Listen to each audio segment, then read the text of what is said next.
If you grew up in the 60s, you know there was something truly special about that time, full of energy, change, and unforgettable moments. From picking sides in the great Quisp and Quake cereal rivalry to collecting troll dolls with their bright hair, there was always something new to love.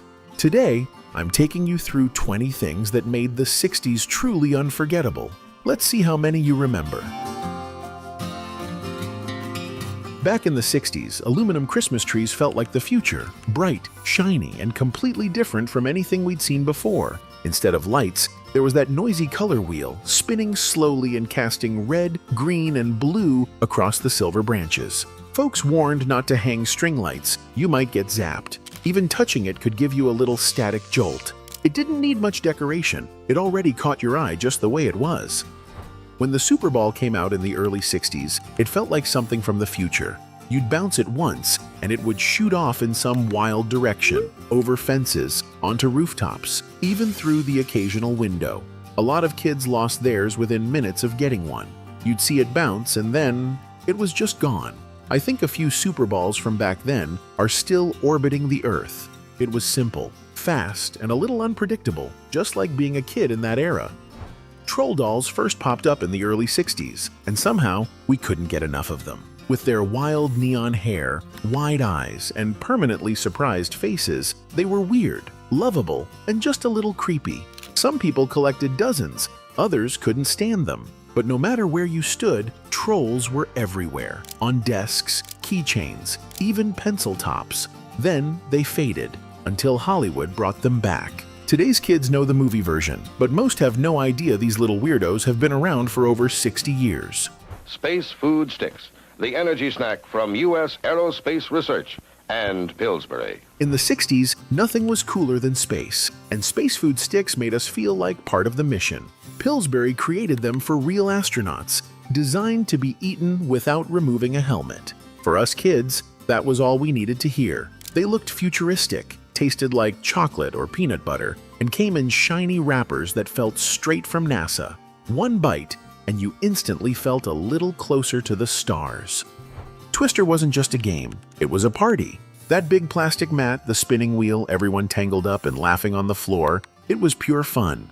It brought people together in a way few games ever did. And okay, I probably shouldn't mention it, but let's just say some folks took it a little further. Yeah, there may have been no clothes versions out there, but even today, after all these years, Twister's still going strong. That's saying something. Every night, just as the news was about to begin, that familiar voice would come on. It's 10 p.m. Do you know where your children are?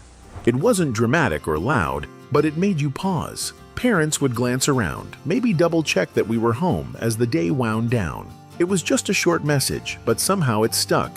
It became part of the background of growing up, as familiar as the sound of the TV itself. Back in the 60s, breakfast wasn't just about food, it was about loyalty. You were either a Quisp kid or a Quake kid. These cereals weren't just sweet and crunchy. They came with larger-than-life cartoon mascots that pulled you right in. Quisp had his propeller hat and goofy alien charm, while Quake was a tough miner with a hard hat and a booming voice. We'd eat it dry, with milk, or straight from the box. It didn't really matter. What mattered was which one you cheered for, and for a while, picking a side felt like a big deal. In those days, Coppertone ads were impossible to miss. That little girl with the puppy pulling down her swimsuit, it became one of the most recognizable images of the decade. Coppertone gives you a better tan wasn't just a slogan, it was the promise of the perfect summer glow. Looking back, the ad feels pretty bold by today's standards. But at the time, it was just part of the culture. And Julie Newmar in those commercials? She was pure elegance. Coppertone wasn't just sunscreen, it was the smell of summer. Jell-O was everywhere. It wasn't just dessert, it was a trend, a centerpiece, and sometimes a mystery. Every family had their own recipe, and people would throw just about anything into it. Peas, carrots, shrimp tails. Some even joked you could find a stapler or a fish head in there. Sure, it looked fun and colorful, but let's be honest, most of us didn't really like it. It was cold, wobbly, and always felt a little suspicious. Still, it showed up at every gathering, jiggling proudly in the middle of the table. And whether we loved it or not, it's one of those things we'll never forget. Easy bake, fast as you can. Mix 'em up, pour 'em in the pan. The Easy Bake Oven hit the shelves in 1963, and for a lot of kids, it was their first taste of independence in the kitchen. Using just a light bulb for heat, it could actually bake tiny cakes and cookies. It felt like a little miracle. Just pour the mix, pop it in, and wait for the magic to happen. Of course, it wasn't exactly the safest toy around. Some kids got burned, and there were even a few cases where it overheated or caught fire. But despite the risks, the joy of baking your own treats made it unforgettable. When the Beatles came to America, everything changed. I still remember the whole family gathered around the TV, waiting for them to appear on the Ed Sullivan Show. What a night that was. Can't Buy Me Love was blasting from radios, and suddenly it felt like the world had a new beat. Of course, there was that moment when John said they were more popular than Jesus, and that stirred up plenty of controversy. But honestly, at the time it didn't feel too far off. The Beatles weren't just a band, they were a movement, and we all felt it. Coming home from school and catching Dark Shadows on TV in the 60s felt like a daily ritual. It wasn't just another soap opera, it had vampires, haunted mansions, time travel, everything a kid could secretly love. Watching it live made it even more exciting, like anything could happen at any moment. Barnabas Collins gave us chills, and even if the sets wobbled or the lines got flubbed, we didn't care. It was spooky, strange, and totally addictive. We couldn't get enough of it. Another show we all knew and loved was American Bandstand with Dick Clark. It was more than just a music program. It was where we learned how to dance, what to wear, and who was cool. Every afternoon, teens across the country would tune in to see the latest moves and hear the newest hits. Dick Clark was like everyone's favorite older brother, smooth, friendly, and always in the know. Watching those teenagers dance felt like getting a peek into something bigger, something exciting. It wasn't just TV, it was the soundtrack of growing up. I bet you can still recall that weird, smoky scent that always filled the air whenever the Creepy Crawlers kit was on. Lots of us had one growing up, and yeah, plenty of fingers got burned in the process. But it was worth it, because you could make your own little rubber bugs and creatures right at home. Some kids even sold their creations to classmates or friends. And here's a fun fact. Those rubber bugs weren't just toys. Some people actually used them as fishing lures. Talk about turning a hobby into something practical. The moon landing in July of 1969 was one of those moments you never forget. A lot of us were just kids, gathered around the TV with our families, watching in black and white as Neil Armstrong stepped onto the surface of the moon.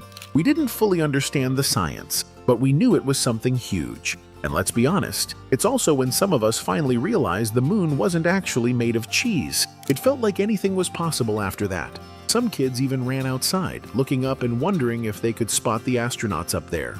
The Twilight Zone wasn't just a show, it was an experience. That eerie music would start, and suddenly you were pulled into stories that were strange, smart, and just creepy enough to give you chills. Even as viewers, we couldn't look away. Aliens, time travel, twisted endings. It sparked your imagination in ways nothing else on TV in the 60s did. And once Rod Serling's closing narration rolled in, you'd sit there for a second thinking, what did I just watch? It stuck with you. As kids, we didn't fully understand the Vietnam War, but we knew it was serious. It was always there on the evening news. Grainy footage, somber voices, names scrolling across the screen. Some of us had family who served, dads, uncles, older brothers. They didn't always talk about it, and we didn't ask much, but you could tell it stayed with them. We saw peace signs on notebooks, flags in windows, and sometimes, when the news came on, the room just got quiet. We might not have followed the politics, but we knew it was something that touched every home in some way. Jacks were everywhere, spilled across the floor, hiding in the carpet, waiting for someone's bare foot. Let's be honest, half of us didn't even know the real rules. We'd just bounce the little ball and see what happened. Some kids only used the ball and ignored the jacks completely, and stepping on one in the dark, let's just say Legos didn't invent that pain. Jacks did it first. Back in the 60s, it was one of those simple games that somehow kept us entertained for hours.